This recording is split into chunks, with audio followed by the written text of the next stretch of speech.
Good morning. NNAMDI history. Ụmụnne m.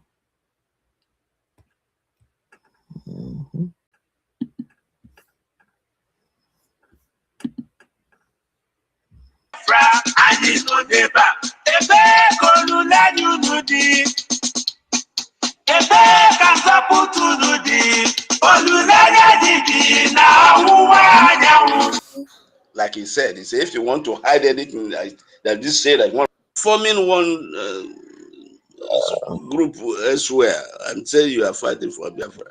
When you have a government that has proven that they are the only legitimate voice that is fighting for the freedom of Biafrans. So Nigeria thought that nobody will ever call them to account for their crime. So Nigeria was deceived by themselves, having blocked United Nations, having blocked African Union, having blocked ECOWAS. ECOWAS, that one they have already put them in their armpit. The National Criminal Court everywhere. However, it never came to their mind at all that United States will ask questions. It never came to their mind. When they suddenly wake up from their stupidity, what did he do? It hurriedly paid huge sums of taxpayers' money for lobbying. When Nigeria woke up, so we are now being called to account for our crimes. In that confusion, they hurriedly paid a huge sum of money to lobbies. And before each lobbies could make any move, the brigade was already there in the international arena, controlling the narrative and briefing those that matter of the evil Nigeria represents. So Nigeria suddenly woke up and said, so we can be called upon to account for our crimes. They hurriedly put up lobby. And before they make that move, brigade was already there, talking and engaging those who matter. And like Elias we said, he called it a master stroke. Elias, our lobbyists, call it a master stroke. We went ahead of them. What a shame to a disgraced country. What a shame. Let's move into our topic now. In fact, my tutor and my lecturer she has already done justice to this topic. Tutors have already done justice to this topic. In fact, our Honorable Minister of Information and Communication has adequately dealt with this topic. So there should be no need to talk about this topic. But you know one thing, like our leader said, he said, black man, didn't think. They will never hear. It will enter into one ear and then it will pass through the other ear. And that will be the end of it. Neither will they ever read. Like he said, if you want to hide anything, that just say that you want to hide anything from the black man, hide it in a book. So that's why we are saying, okay, let's keep repeating it. Let's keep sounding it. Probably they will wake up and hear and be able to understand what brigade has done. That's why we are trying to talk on this space again, because tutors have dealt with it. Our Minister of Finance, Minister of Information and Communication has adequately handled this. Sometimes the only way to help them, the black man, especially the zoo and my fellow Biafrans, it's a continuous repetition. So that is why we are taking another shot on this topic today.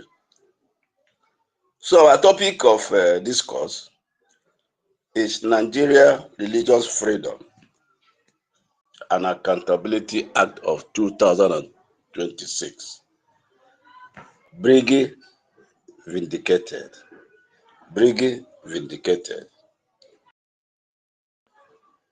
Briggy has been vindicated. For us to have a meaningful and smooth sell, it will be necessary for us to have an overview. Let's again have an overview of what this bill contains. Like I said, tutors have done justice to this, our Minister of Information have done justice to this. But let's keep repeating it.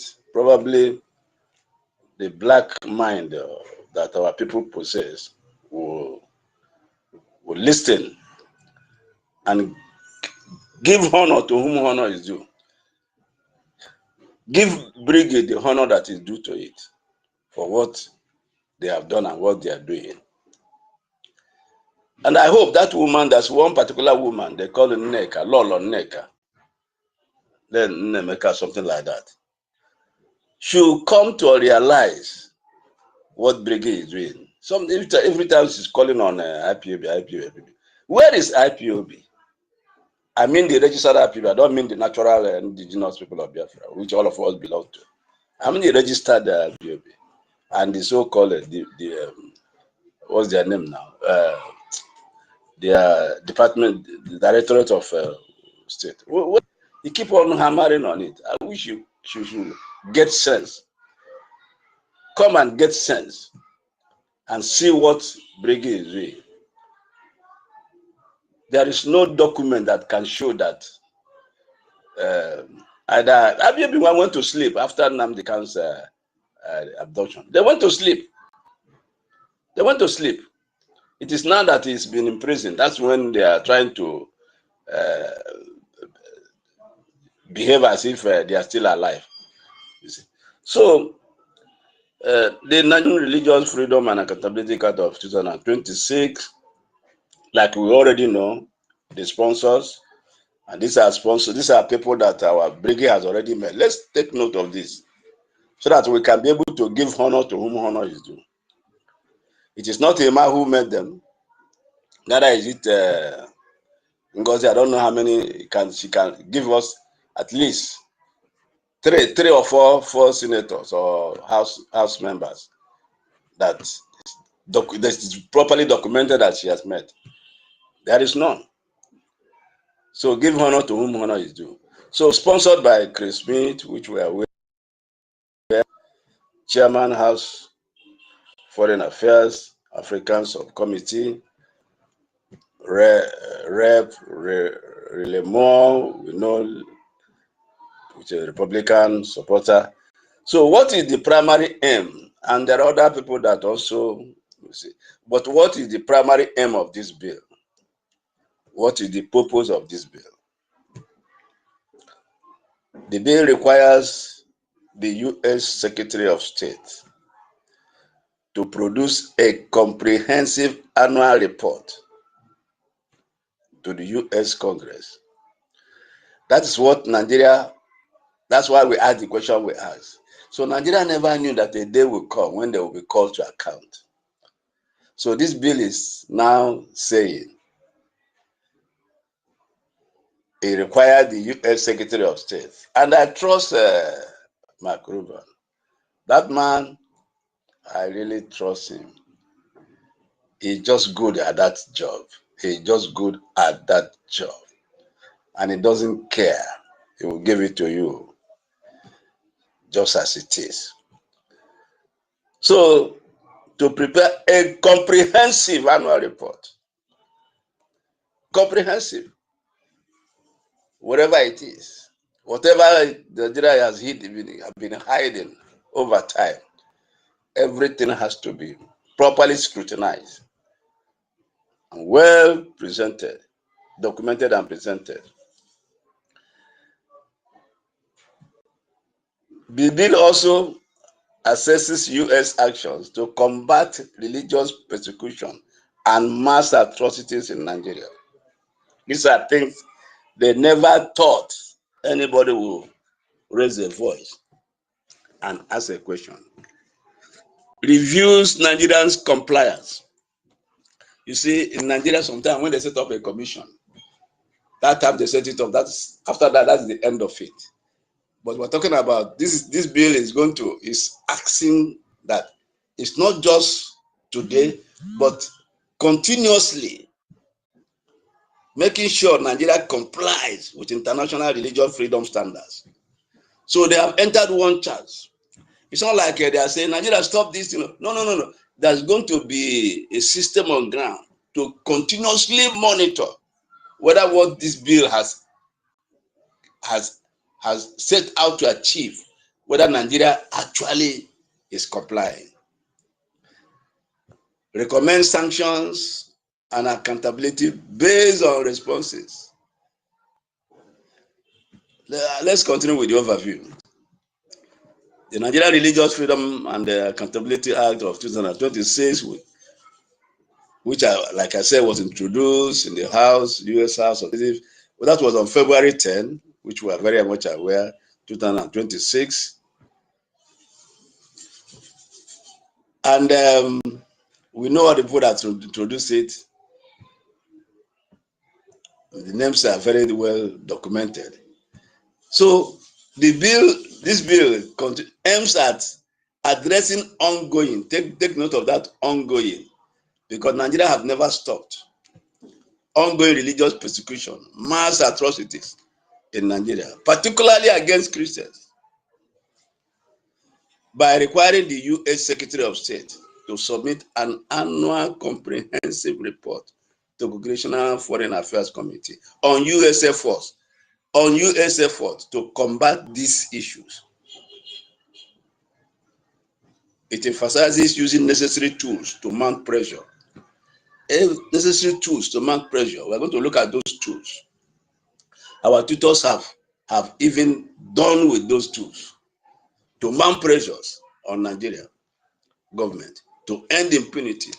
Nigeria is a place where, like this clip I played, a full-grown father of a family was weeping and crying. That Nigeria every day, when you wake up, all the news you hear is killing. So Nigeria is being called upon now. Put pressure on the Nigerian government to end impunity, protect vulnerable communities. And this one suits me very well. Repeal blasphemy laws. And I know they won't. That one, they will fall into that trap. Because already they have held a press conference saying that is our law, that's our religion. We are free to enact whatever law our religion permits us to. I know they are not going to. They are going to fall in that very trap.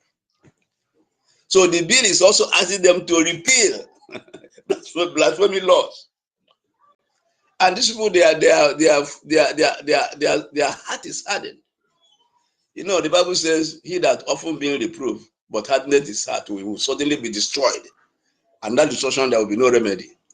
And that's what's going to happen to them. So they have set a trap for them by giving them hard conditions, difficult conditions, which they know they will not implement. Tell me that these Fulanis will one day come and say a blasphemy law has been repealed or abolished.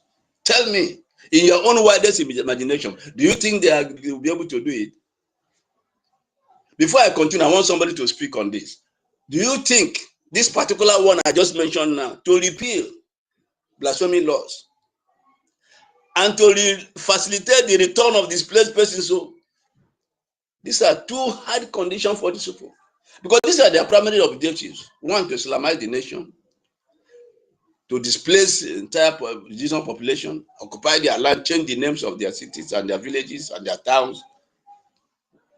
Now, this bill is now aiming at asking them repeal those laws, blasphemy laws, those Sharia law. Say, come openly and say it's no longer existing. Repeal it, and then relocate all those IDPs, those people who have found themselves in the IDPs, whom we have chased away from their villages and towns. Do you think Nigeria will be able to comply with this? This hardened Muslims, Islam. Do you think they are going to comply with this? This bill has set a trap. This bill has set a trap which they must fall in. Yes, I can see two hands. My co-host, please coordinate this, please. All right, please let mommy go first before I will come in. But shortly, if you ask me, those bills that act, I don't think that these people are done that with. They don't understand. You really need to for you to bend an iron, you need to hit it very hard. So, mommy, you have the mic. Go ahead. Thank you. Okay, thank you, my brother. You see, the Bible said something about the rich man giving up his wealth.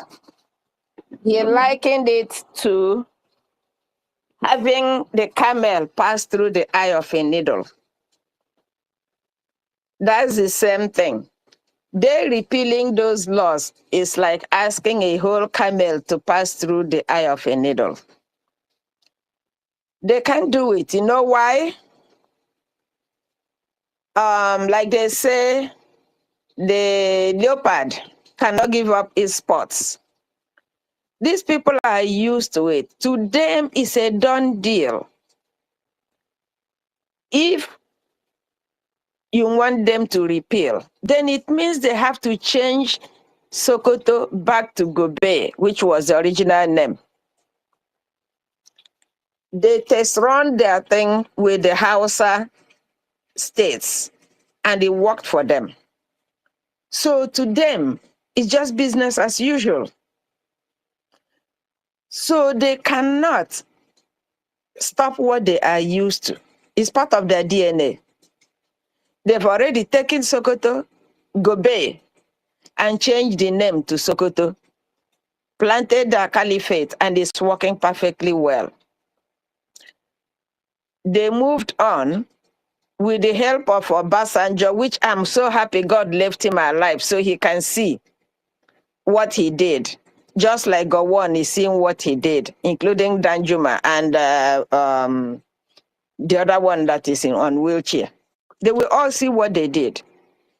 So they cannot change those laws because to them it's a done deal. You already have 12 states that are practicing Sharia. Gideon, wasn't everybody there when they used the Sharia law to kill him? Among other people, the most recent, Deborah. So to them, it is already working. It is already natural. So they cannot change. Even the people who gave them the condition already know they cannot change. So if it's a trap, it's not a trap, but if it's a trap, they're already in the middle of it. There's no going back in it. So they will never, never, that is the last thing they will do. Now, am I not hearing that the Zerubado, whoever imported a chemical weapon, Erufai is screaming his head off on that now. So they cannot reverse. No. They Remember, are like a truck, a full loaded truck coming down the hill with no brakes. You know it's down the valley. So they will never change. Thank you. all right. Thank you very much, mommy. Love. Remember that our audience said that they are already marked for destruction. So you just answered it very correct. So they will never change anything. So just like that, we know that they are already marked for destruction. We are just only expecting to see that destruction. We don't know how it's going to look like. But we hope that we just make sure that the destruction will be very, very massive for them, according to the way that they have succeeded in, committing all these heinous crimes against the innocent citizens in that contraction report. Yeah. So I don't know if I'm still coming out because I'm in the subway. I don't know. But my host, if you are there, please, I will ask you to just please bear with me while I have a stable network to come in. Thank you.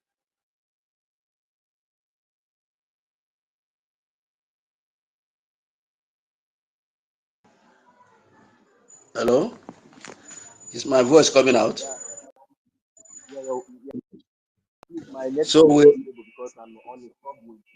There will be a change. I don't know what they're thinking. They will never change because they are already used to that arrogant, delusional belief that that evil forest belongs to them. So they will never give up. So it's up to our people, if they are smart as they claim to be, to understand that Nigeria is like water, a cup of water that already spilled on the ground. You know, thinking and hoping that you're going to pick it up and put it back in the cup so you can get a drink is the worst thing any person can think about. So thinking that will be a new Nigeria where things are going to be normal, oh my God, can you get blood out of cucumber? The answer is no. So knowing the truth, what are we supposed to do as human beings? Is to come together under our government. Thank God that we have a functioning government. Line up with our government, fund our freedom, because we're in a liberation phase. We must fund our freedom. Somebody coming to help us cannot be the one to fund it. Oh, what happened to me? Oh, okay, I'm still here.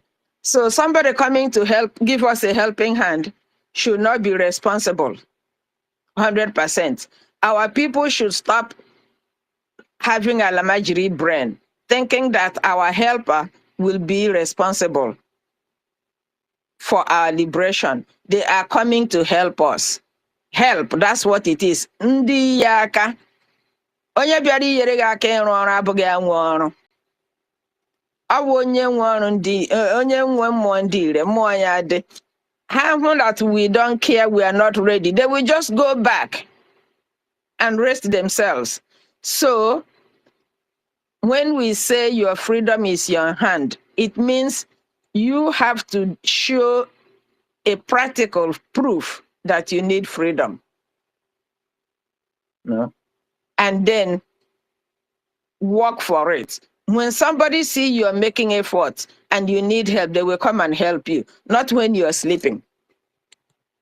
Okay? So Biafrans must come out, fall under the existing functional government, and get their freedom. Biafra is here already. I yield my mic. yes. Thank you so much, my honorable minister and my co-host. Thank you so much. I agree with your submission, because now the bill is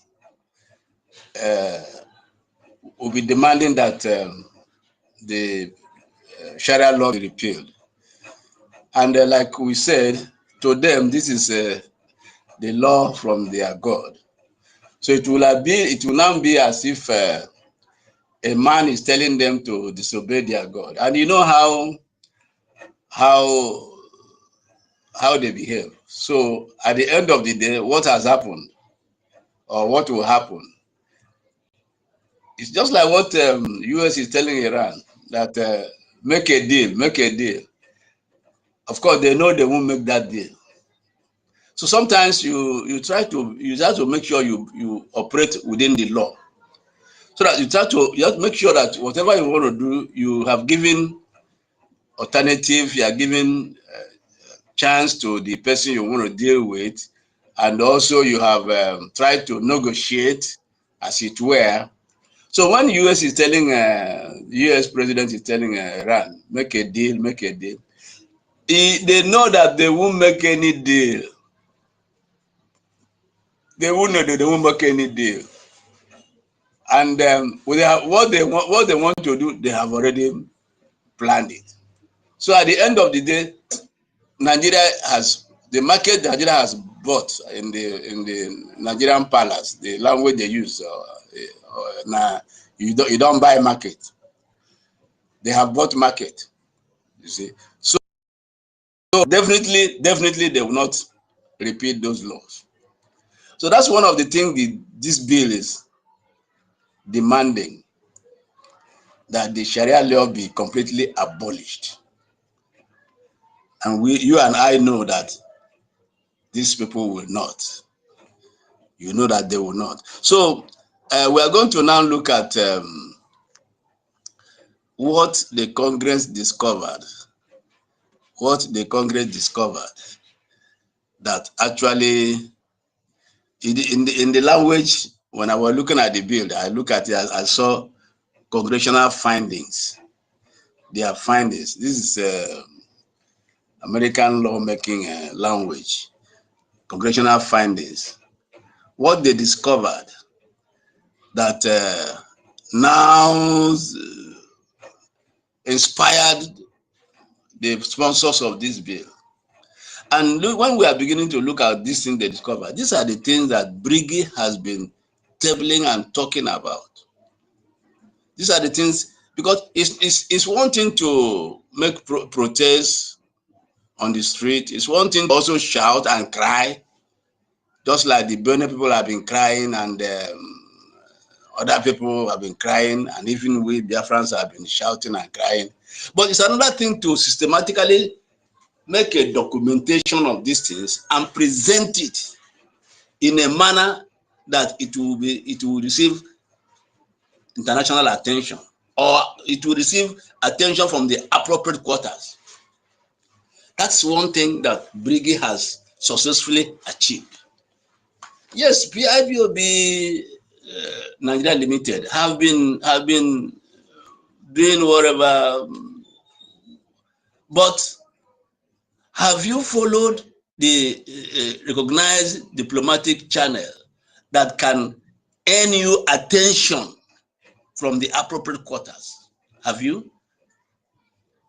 So we are looking at this bill and how Briggy has been vindicated. So what is this finding that the Congress has found? What is it that inspired this bill? What is it that they discovered that made this bill become necessary?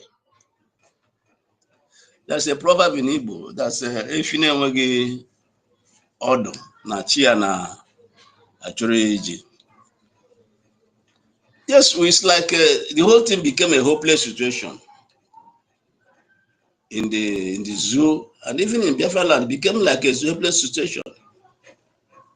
Look at our leaders: Mazi kidnapped, Simon silenced. So it just like became as if it was a hopeless situation.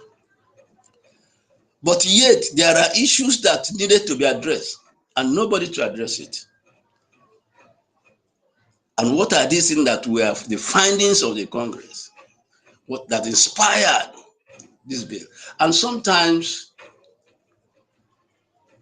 it's very unfortunate that people will be undergoing a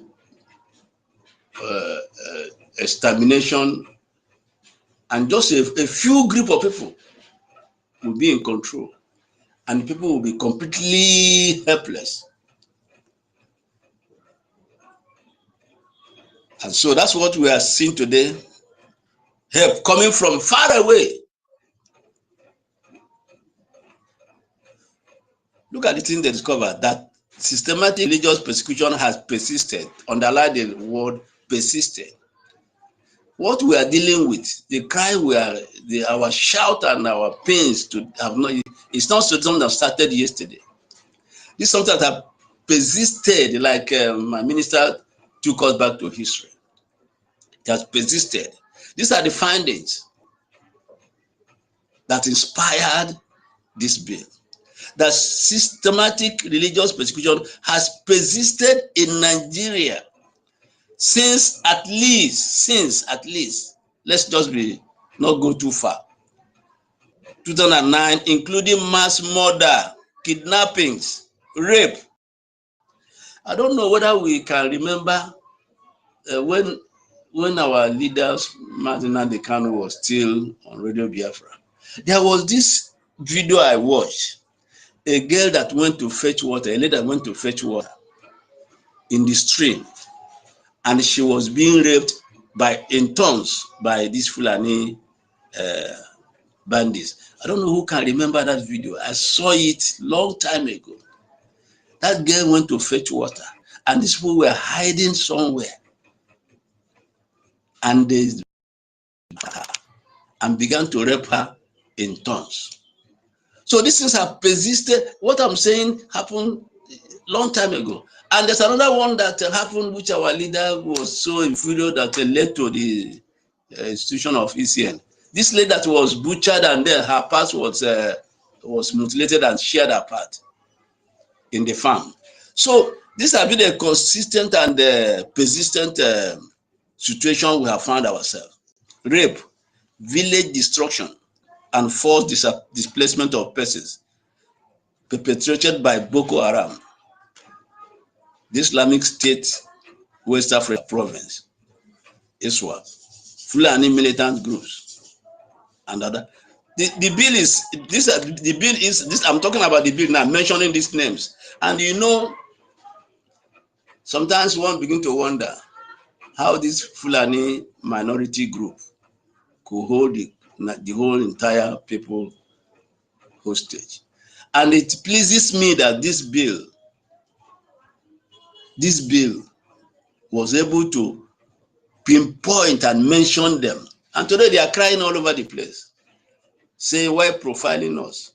Why? But these are the things you have been doing, and nobody said anything. You had a field day. So I'm so glad that this bill specifically pinpointed Fulani militant groups and other extreme organizations. Somebody was on the one of them were on the Nigerian media talking about why the Fulani, what are the Igbos who are killing themselves in and I said, come on. How do I compare you with those who are legitimately asking for self-determination to your terrorist group? So I look at it and say, these people, sometimes they are completely bereft of knowledge. So these things are doing all over the place. They don't have number 6. So another thing the Congress found that the estimate, the number of people that have been killed, that's just what the Congress is looking at, what they found. And these are the things we have been shouting and crying, that 50,000 to 120,000 Christians have been martyred between 2009 and 2025, with more than 19 churches, Christian churches, attacked and destroyed. Now imagine a situation where in a particular country, 19,000 churches destroyed, and nobody said anything. No state of emergency, government did nothing. These are the things we have been suffering. It did not start today. It did not start today. So Nigeria brought over every voice that would have raised concern, or would have called them to order, or would have called them to account over the years. And these things continue to take place. And the bill is now asking also, discover that Fulani ethnic militia in Nigeria, including network of armed groups, engage in organized attacks on civilian communities. And these have been carried out repeatedly.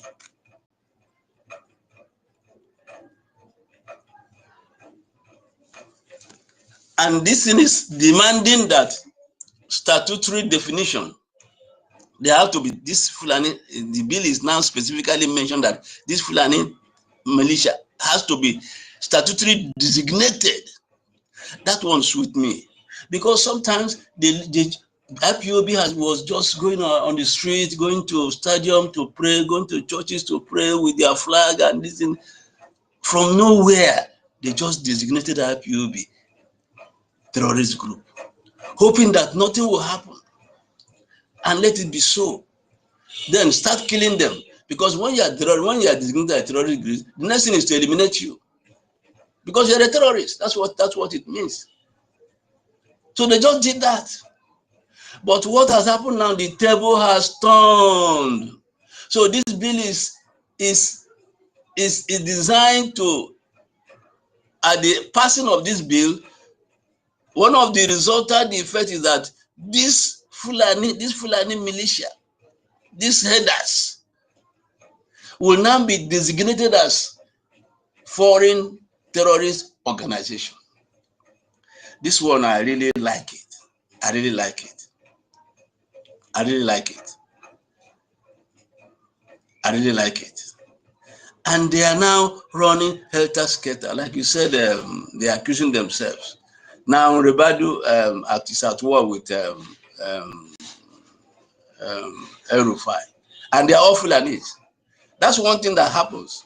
At the end of the day, this is what will result to. You begin to accuse one another, because you know there will be no escape for any one of them. These militias have conducted attacks involving targeted killings, hostage takings, hijackings, armed assaults, massacres of civilians, destruction of property, and forced disappearance, displacement of populations. These are the things the bill is. They dug deep to make sure that nothing escaped.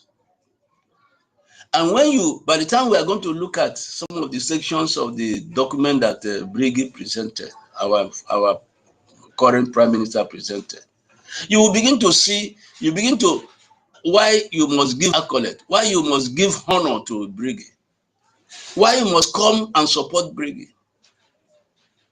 why you must come under this umbrella ourselves. In any splinter group, it doesn't make sense. Unless you want to be in the same level of reasoning with the Fulanis, it doesn't make sense at all. And the Congress also found out that between May 2023 and May 2025, this same Fulani ethnic militia has carried out major massacres in different parts of, in particular, Benue, Plateau, Southern Kaduna,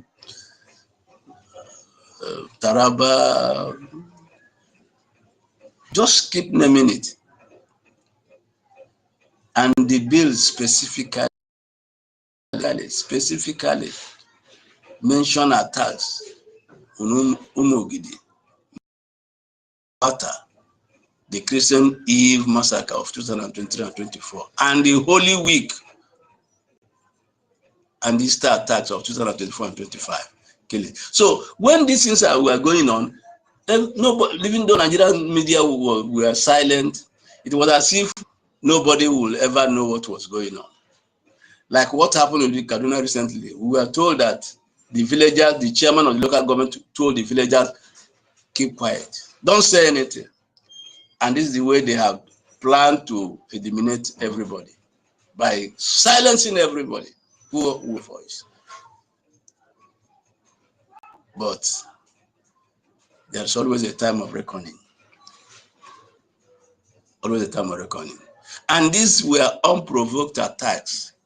And that's where the painful aspect of this. Sometimes you can be justified if you are provoked. But what will have been happening, these killings, these things are unprovoked. What, like the video clip, the man was asking when he was crying, he said, what have we done? How have we done? What do they want of us?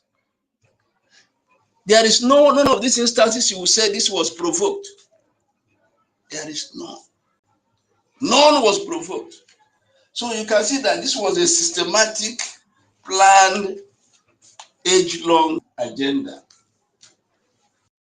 Age-long agenda to eliminate, to destroy a particular people and take over their land. These acts are carried out by these militants with militias with the intention to intimidate, coerce, and displace civilians, populations, disrupt local government and local governance, and assert control over territory. Actions that meet the criteria for designation as terrorist, foreign terrorist organization. So the Congress has found out, the sponsors of this bill have made research and discovered that at the end of the day, the actions of these Fulani militias, so-called, meet the statutory criteria for designation as a foreign terrorist organization. Not like IPOB, who have done nothing and they hurriedly designated them as foreigner. So this one is going through scrutiny, and at the end of the day, the bill will be passed. Now, the other thing is the expansion of these militias undermines United States national security and foreign policy interests. You know, our former prime minister used to say it, said, when this terrorist is born in Nigeria and incubated in Nigeria and nursed in Nigeria, it doesn't just end there. It doesn't just end there. The target is where? America West. So America is also wading in. This bill is also it has become so necessary because what is happening in Nigeria today is a threat to United States. It will undermine United States national security and foreign policy interests. So there is no escape. This is a well-researched work that the sponsors of this bill did.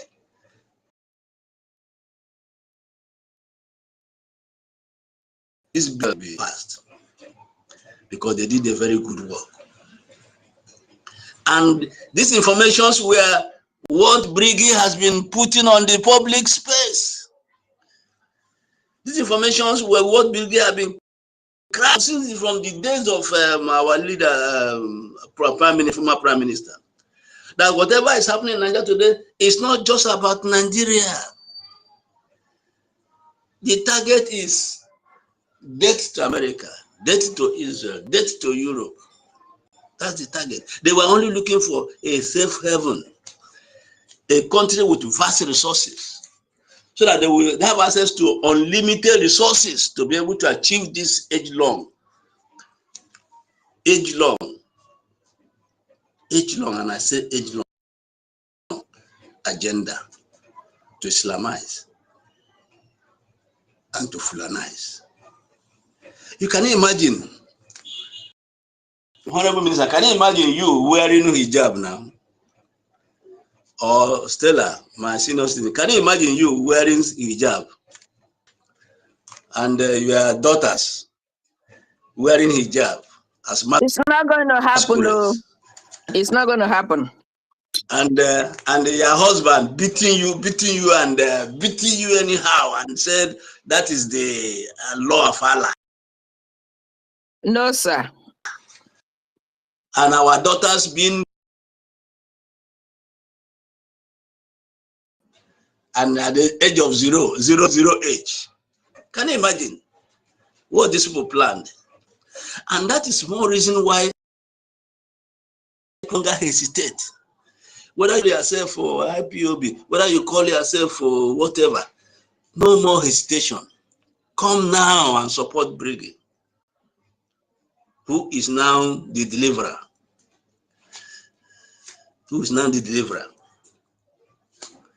Come now. Please, somebody should hold on for me. I'm coming, please.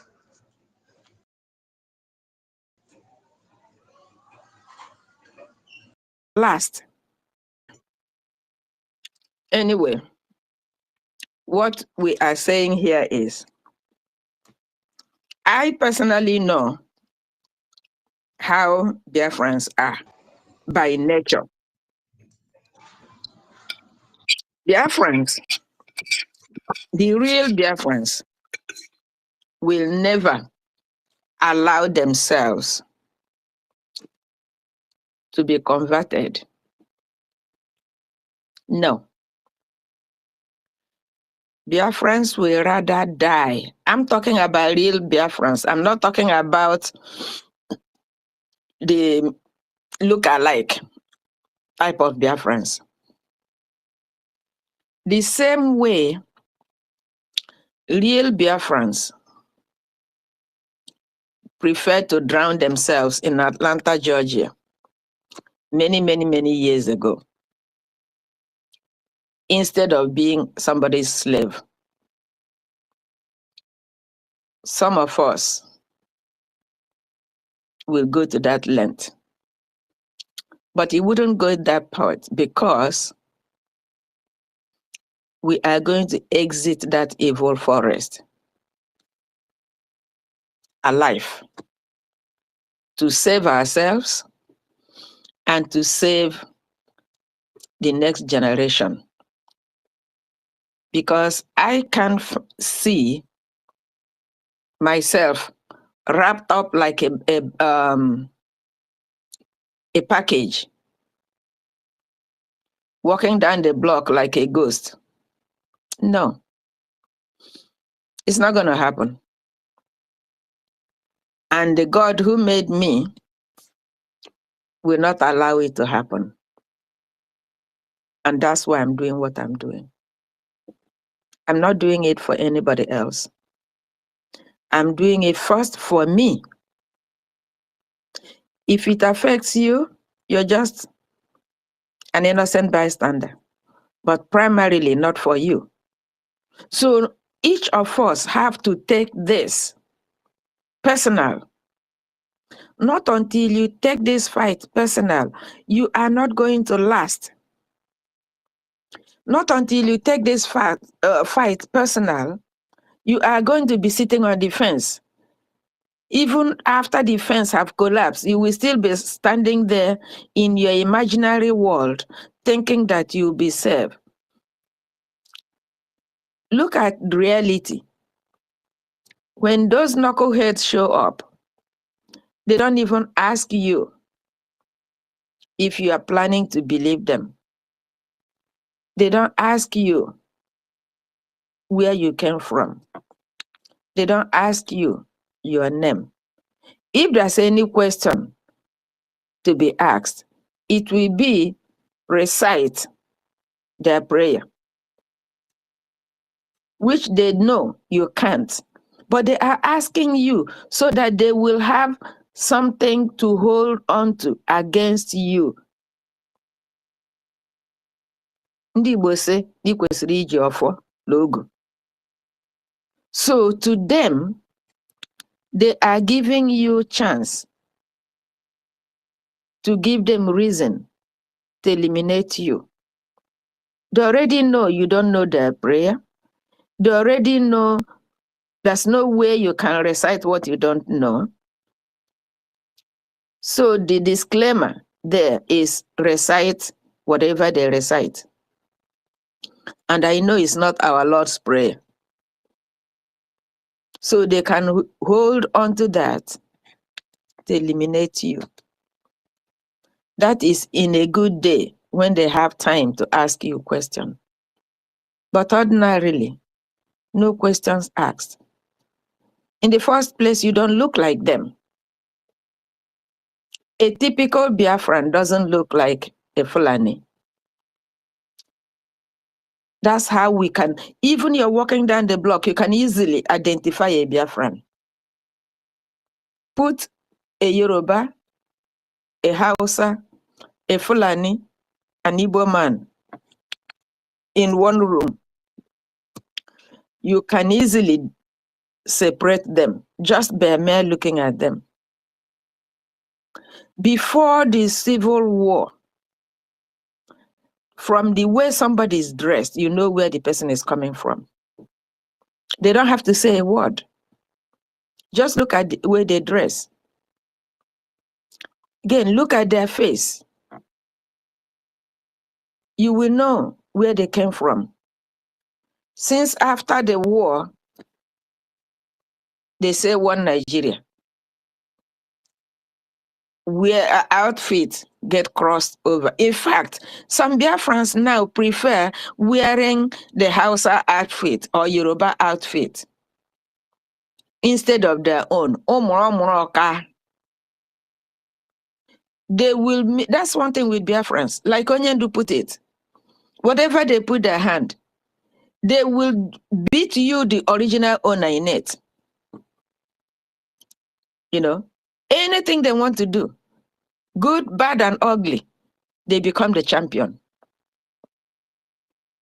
But that notwithstanding, because many Biafrans think that money can buy me love.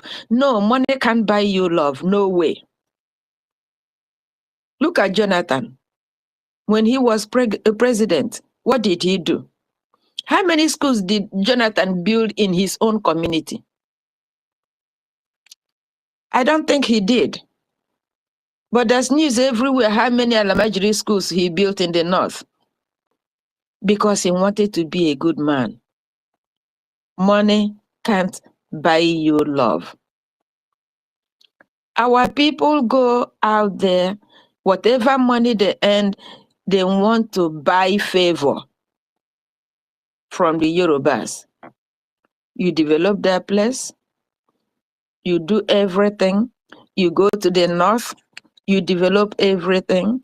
That was Zeke's mentality. Zeke was born in Zengeru. Zengeru is not Igbo land.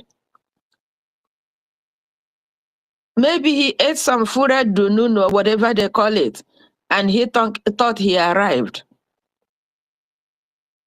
He wanted everybody to be in the same basket. Where did it leave him? Our people need to learn that history was taken out of school. They did not take your brain along with it. Come on now. You came from a family. Zeke's issue is not ancient history. Obi is not ancient history. The same stick is poking on your eyes every day. It's been so long that even foreigners have identified it as a pattern. Still, you have some Biafrans that are still telling you in 2026, oh, that's okay, it's not going to happen. Oh, that's okay, we are smart. Oh, that's okay, I have money. Are you stupid? Nigeria Religious Freedom and Accountability Act of 2026 is trying to help those hard-headed Biafrans to acknowledge and admit reality. To an extent, to Nigerians, to acknowledge reality. There's a video going around. Oh my goodness, I don't even know the name of the person who made that video. Putting Nigeria in plain sheet of paper so that people can see it. You know, giving you a true picture of what Nigeria looked like. I thank the US lawmakers for bringing out this Accountability Act. Maybe that will help some foolish people to see themselves and acknowledge the truth and stop lying. Ndị Igbo sị, onye ụgha agha ha efu. Because the day Okweterela, he's missing his things, he will be able to stop it or recover the lost ones. But he continued lying and his things continue to be missing. Maybe this law will help those people, I don't know where they came from, to see the truth and believe it, because only the truth will set them free. Since they can't identify what they are looking at, maybe this act will help them see the truth and acknowledge it and redeem their pitiful souls. So yes, the act is a good one. And what they are saying is the truth and nothing but the truth. But is Nigeria going to back off? No. Because they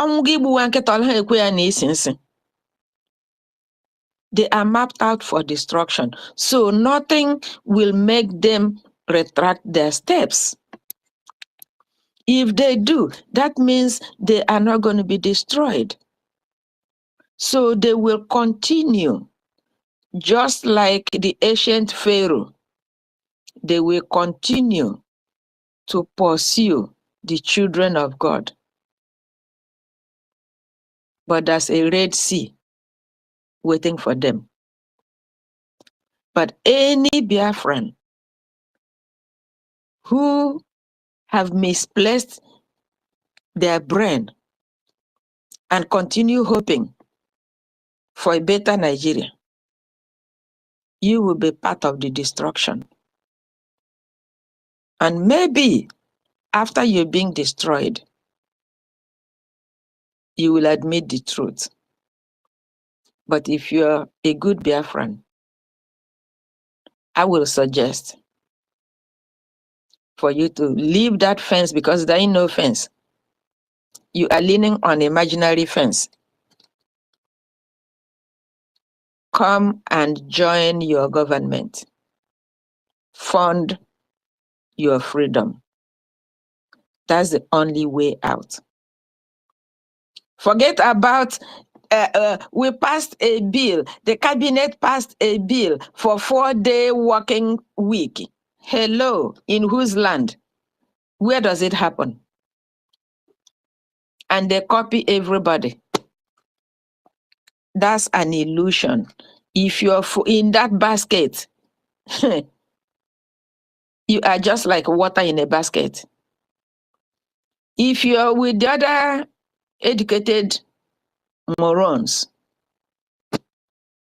that don't need a lawyer, that don't need a lobby, now they are hiring lawyer. I really like that man when he told them to go and pray. Oh my God, yes, you should go and pray. You guys claim to be Christians. Go and pray. While you're praying, your head will be on the ground, spinning. If you don't want to be in that camp, come out. That is